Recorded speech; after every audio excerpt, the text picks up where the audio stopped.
Perhaps the most controversial section in John Locke's two treatises of government is his justification of slavery. His assertions of the equality of all human beings and the intrinsic human rights of life, liberty, and property are blatant contradictions of slavery, which is an outright denial of the dignity and rights of men and women. It has been demonstrated by modern philosophers such as Anita Allen, Thaddeus Pope, Robert Bernasconi, and Anika Mazaman that Locke was a staunch advocate of slavery and that he profited from the slave trade, and thus why he defends slavery despite the inherent contradictions with the rest of his argument. While legalized slavery no longer exists in the United States, an underground criminal trade flourishes around the globe in human trafficking, the abuse of persons for forced labor or commercial sexual exploitation. What would Locke have to say about this form of slavery? Locke is clear that a person will not willingly give up their freedom from absolute arbitrary power or consent to enslave oneself. Rather, he argues that slavery occurs when one has the power to kill another and chooses instead to make use of that person in his own service.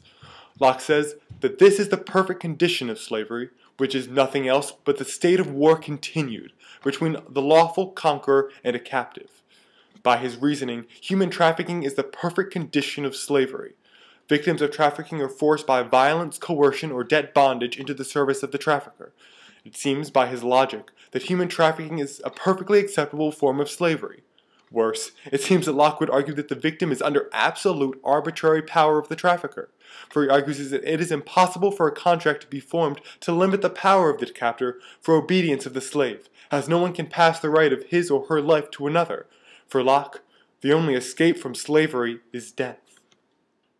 Locke's philosophy paints a grim portrait for those oppressed by modern slavery.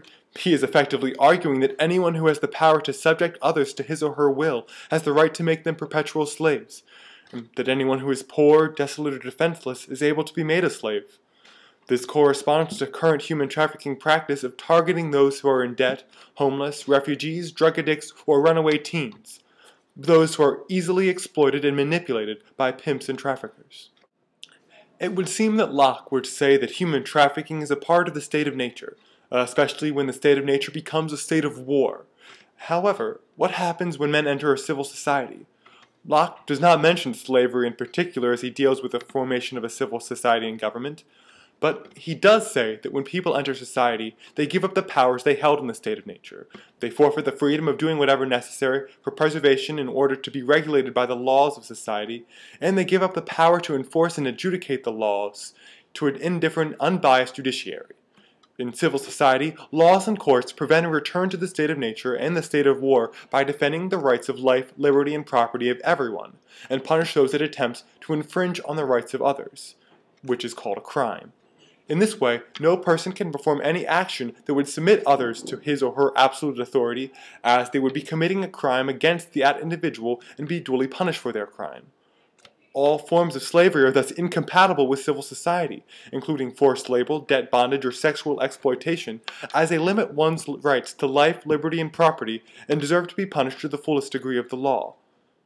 All slavery is a violation of the human rights to life, liberty, and property, from racialized slavery in 19th century America to modern human trafficking. While Locke attempts to justify slavery, his admittance that slavery is an extension of the state of war legitimizes it for all civil societies.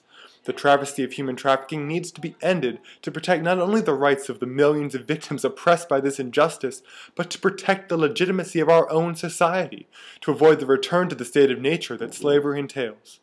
Thank you.